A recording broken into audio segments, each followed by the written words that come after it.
अगर आप भी शेयर मार्केट में नए इन्वेस्टर बन के आ रहे हो तो आप सावधान हो जाइए। आप अपना पैसा इधर उधर मत लगाइए, खुद से सोचिए, समझिए और मल्टीबैगर और बड़ी कंपनी। नमस्कार दोस्तों, मैं विवेक कुमार स्वागत करता हूं आपका अपने यूट्यूब चैनल इनोवेशन लेबोरेटरी में। दोस्तों, मेरा एक फ्रेंड था, उसे अचानक शेयर मार्केट का चस्का चढ़ा। शेयर मार्केट का चस्का चढ़ना कोई बड़ी बात नहीं है, लोग चाहते हैं कि ज्यादा पैसा कमाए, तो उसे भी लगा कि मैं ज्यादा पैसा कमा सकता हूँ। और रियली में शेयर मार्केट में बहुत सारे लोग ज्यादा पैसा कमाते भी हैं। अब वो सोच रहा था कि इस कंपनी में पैसे लगाओ, कैसे पैसे लगाओ, कहाँ से पैसे लगाओ, वगैरह वगैरह वो सोच रहा था। नेट पे सर्च कर रहा था, फेसबुक पर सर्च कर रहा था, यूट्यूब पर सर्च कर रहा था। इसी क्रम में उसे उसने एक वीडियो देखा यूट्यूब पर और उसे लगा कि जो कैलकुलेशंस वगैरह भी उसने देखे तो उसे लगा कि इससे जेन्युइन कोई बंदा बोल ही नहीं सकता। उसने जो वीडियो देखा था, उसने जिस कंपनी को सजेस्ट किया था उस कंपनी में पैसे लगा दिए और पैसे लगाने के बाद एक दो दिन तो ठीक रहा। तीसरे दिन से जो कंपनी डाउन जानी शुरू हुई, उसके लगभग 90% से ज्यादा पैसे डूब गए। ऐसा कैसे हुआ, क्यों हुआ, आखिर उसने क्या गलती की जो उसके पैसे डूब गए? तो इसे ही टॉपिक है और इसी पर कंटिन्यू करेंगे। हमारा जो आज का विषय होगा वो होगा कि क्यों शेयर मार्केट में इन्वेस्ट करने के बाद बड़े बड़े जहाज डूब जाते हैं। बड़े बड़े जहाज तो आप समझ रहे हो, बड़े बड़े इन्वेस्टर का मतलब है बड़े बड़े जहाज। जहाज कहने मतलब कि एक एग्जाम्पल के तौर पर मैंने जहाज वर्ड यूज किया है, इसका मतलब आप समझिएगा इन्वेस्टर्स। जो बड़े बड़े इन्वेस्टर्स होते हैं, जो मोटा पैसा लेकर आते हैं, काफी पैसा लेकर आते हैं मार्केट में और वो डूब जाते हैं छोटी छोटी गलतियों के वजह से। तो उसी चीज को आज हम लोग कवर कर रहे हैं आज के टॉपिक में। दोस्तों, क्या क्या रीजन हो सकता है जो शेयर मार्केट में लोग डूबते हैं? एक रीजन ये होता है, आप आए, आपने YouTube वगैरह पर सर्च करना शुरू किया, आपको लगने लगा YouTube का वीडियो देखकर, आप फेसबुक की टिप्स देखकर, या आपने कोई ग्रुप ज्वाइन किया है टेलीग्राम पर या व्हाट्सएप पर, तो वहां से आपको लगने लगता है कि यार मैं बहुत अच्छे से सोच सकता हूँ, मैंने बहुत अच्छे टिप्स सीख लिए हैं और इनके जो ये लोग टिप्स देते हैं इसके बेस पर अगर मैं जाऊंगा तो मुझे कभी लॉस नहीं होगा। और यही गलतफहमी आपको सबसे पहला स्टेप होता है आपके लॉस का, जो कि मेरे फ्रेंड ने किया। मैं एक वर्चुअल एग्जांपल ले रहा हूं, ठीक है? तो आपको ये समझना है कि क्या होता है और क्या नहीं होता है। इसके बाद दूसरी जो गलती होती है कि लोग जो मार्केट में टॉप पर जो स्टॉक्स चला जाता है उस पर लोग बहुत ज्यादा इंटरेस्ट लेते हैं। यार ये इतनी अच्छी कंपनी है, इसमें अगर पैसे लगाऊंगा तो मेरा पैसा डूबेगा नहीं। बात फैक्ट भी है, जो बड़ी कंपनियां होती है जनरली उसमें पैसे नहीं डूबते हैं। जैसे अभी इन्फोसिस का मैं एक एग्जांपल लेता हूं। इन्फोसिस लगभग 1650 रुपए तक हाई बनाया था अभी हाल में। तो लोगों को लगा कि इन्फोसिस में मैं पैसे लगाऊंगा तो मेरे पैसे डूबेंगे नहीं। और इन्फोसिस जब लॉ आना शुरू हुआ तो एक महीने के अंदर, लगभग 1 से 1.5 महीने लगे थे, और इन्फोसिस 1650 से सीधे 1300 से के लगभग पर आ गया। अब जैसे ही 1650 से 1300 के रुपए पर इन्फोसिस आया, ज्यादातर इन्वेस्टर्स को ये लगने लगा कि यार इन्फोसिस का अब कोई कुछ होने वाला नहीं है, ये 1000 से भी नीचे जाएगा, और लोग निकलने लगे। तो यहाँ पर एक मेजर लॉस इसका कारण बना। आप यूट्यूब पर भी सर्च करोगे तो आपको ज्यादातर ऐसे टिप्स मिलेंगे कि अगर शेयर मार्केट ऊपर जाने लगा, जब वो कंफर्म हो जाता है, आप भी कंफर्म हो जाते हो कि शेयर मार्केट ऊपर जा रहा है, तो वो भी बताने लगता है अब ये 400 को पार करेगा, 1800 को पार करेगा, 2000 को पार करेगा। लेकिन जब डाउन होने लगता है तो कोई सपोर्ट लेवल एक बताते तो है, लेकिन एक एग्जैक्ट जो मतलब जो एनालिसिस होनी चाहिए वो एनालिसिस जनरली लोग नहीं बता पाते हैं, क्योंकि उनको भी कहीं ना कहीं नॉलेज की कमी होती है। तो सपोर्ट जब तक लोगों को समझ में आता है तब तक में उनका पैसा वो निकाल चुके होते हैं और एक मेजर लॉस इसका कारण बनता है।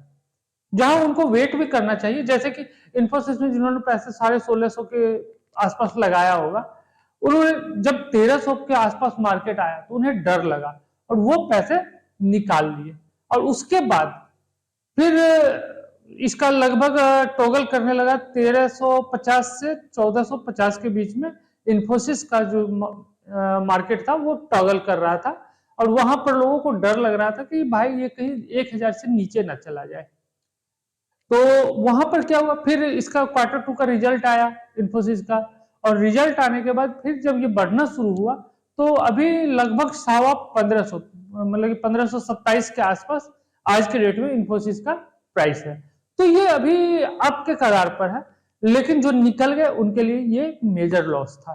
तो जहां पर जो लोग मतलब कि मार्केट को समझ नहीं पाते हैं और डाउन जाने लगता है तो उन्हें डर लगने लगता है, पेशेंस खो देते हैं, अप जाने लगता है तो कुछ ज्यादा एक्साइटेड हो जाते हैं, तो ये उनका एक्साइटमेंट और पेशेंस खोना भी उनके लॉस का एक कारण बनता है। इसके बाद जो कारण बनता है शेयर मार्केट में पैसा डूबने का, वो है ऑप्शन ट्रेडिंग।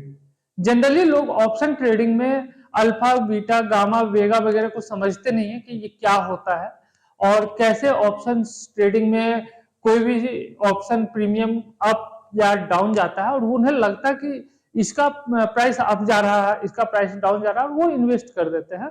और जब उन्हें समझ में आता है कि मैं बहुत बड़े लॉस के कगार पर हूं, तब तक वो बहुत ज्यादा पैसा गंवा चुके होते हैं।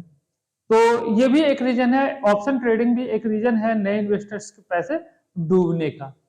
इसके बाद एक और वजह होता है डूबने का, वो है आपका आईपीओ। लोग आईपीओ में पैसा लगाते हैं, सोचते हैं कि आईपीओ का जब ओपन होगा तो इसका मार्केट अप जाएगा, और जनरली अप जाता है तो इसमें पैसे लगा दूंगा अगर अच्छी कंपनी में, तो मेरे पैसे दुगुना पैसे लेकर मैं बाहर निकल लूंगा। लेकिन एक एग्जांपल मैं आपको बताता हूं, एलआईसी जैसी कंपनी, एलआईसी जैसी कंपनी का जब आईपीओ आया और जब वो मार्केट में उतरा, तो उसके जो स्टॉक्स के वैल्यू थे वो इतने ज्यादा गिर गए कि उसमें जो इन्वेस्टर्स है उनको काफी मेजर लॉस हुआ। तो वहां पर एक ये भी रीजन था कि ये गलतफहमी कि आईपीओ जनरली पैसा को डूबने नहीं देता, तो वो भी एक रीजन था लोगों के पैसे के डूबने का। दोस्तों इसके अलावा भी बहुत सारे रीजन्स है जो लोगों के पैसे को डुबा देते हैं। इसके बाद एक और रीजन है जो लोगों को पैसे को डुबाते हैं, और वो रीजन है आप मतलब कि जब आप स्टॉक मार्केट में इन्वेस्ट करने के लिए आगे बढ़ते हैं तो आपको कंपनी, जो ब्रोकरेज कंपनी है, वो आपको लेवरेज देती है। जैसे अगर आपने 5000 रुपये लगाया तो आपको 50,000 तक के शेयर को ट्रेड करने का मतलब कि ऑप्शन होता है। आप 50,000 रुपये तक का शॉर्टिंग कर सकते हो या ऑप्शन बाय कर सकते हो। तो अब प्रॉब्लम यह है कि आप 50,000 रुपये का कर लेते हो तो आपके पास अमाउंट है 5,000 रुपये, लेकिन आपने गेम प्ले किया 50,000 रुपये से। अब अगर आपको लॉस होगा तो 50,000 के बेस पर आपको लॉस होगा, और अगर आपके 5,000 रुपये भी लॉस हो गए तो आपके पास कोई अमाउंट ही नहीं बचता ट्रेडिंग करने के लिए। तो लेवरेज जो है, जब तक आप फायदे में चलते हो, आप एक्सपर्ट हो, तो आपके लिए बहुत अच्छा है। लेकिन अगर आप बिना सोचे समझे पैसे लगा रहे हो तो वो तुक्का है, अगर निकल गया तो बहुत खुश हो गया आप, लेकिन अगर आपका पैसा डूब गया तो फिर आपका पैसा डूब गया। तो दोस्तों आज हम लोगों ने डिस्कस किया शेयर मार्केट में लोग क्यों डूबते हैं, बड़े बड़े जहाज क्यों डूब जाते हैं। तो अगर आप भी शेयर मार्केट में नए इन्वेस्टर बन के आ रहे हो तो आप सावधान हो जाइए, आप अपना पैसा इधर उधर मत लगाइए, खुद से सोचिए समझिए, और मल्टीबैगर और बड़ी कंपनी, इन सभी चक्करों को छोड़कर आप जेन्युइन कंपनी में, जिसमें आपको लगता है कि ये कंपनी ग्रोथ करेगी, इसके प्रोडक्ट अच्छे हैं वगैरह वगैरह, तो ऐसी कंपनी में आप इन्वेस्ट कीजिए। और आपका पैसा अगर थोड़ा बहुत ऊपर अप डाउन होता है तो आप इतना ही पैसा इन्वेस्ट कीजिए जितना कि आप मतलब कि आपको ये लगता है कि इतना पैसा मैं अगर लॉस भी हो जाए तो झेल सकता हूं, तो आप उससे ज्यादा पैसा मार्केट में इन्वेस्ट कभी मत करें, और वेट करें। अगर आपको लॉस भी हो रहा है तो थोड़ा सा वेट कीजिए, अगर हो सकता है कि ये आपका लॉस ना हो, ये आपका ग्रोथ हो, और ग्रोथ हो रहा है तब भी थोड़ा सा पेशेंस रखिए कि हो सकता है कि एक लेवल से मार्केट क्रैश कर जाएगा, तो उसके बाद आपको पीछे मुड़कर देखने का मौका नहीं मिलेगा, आपको एक मेजर लॉस हो सकता है। जैसे एक उदाहरण इसका भी मैं दे देता हूँ। सजलोन को आपने सुना होगा, जो कि विंड एनर्जी में काम करती थी, और सजलोन जो कंपनी थी उसका स्टॉक्स का रेट था लगभग 400 रुपए, और आज उस स्टॉक्स का रेट लगभग 8.5 रुपए है।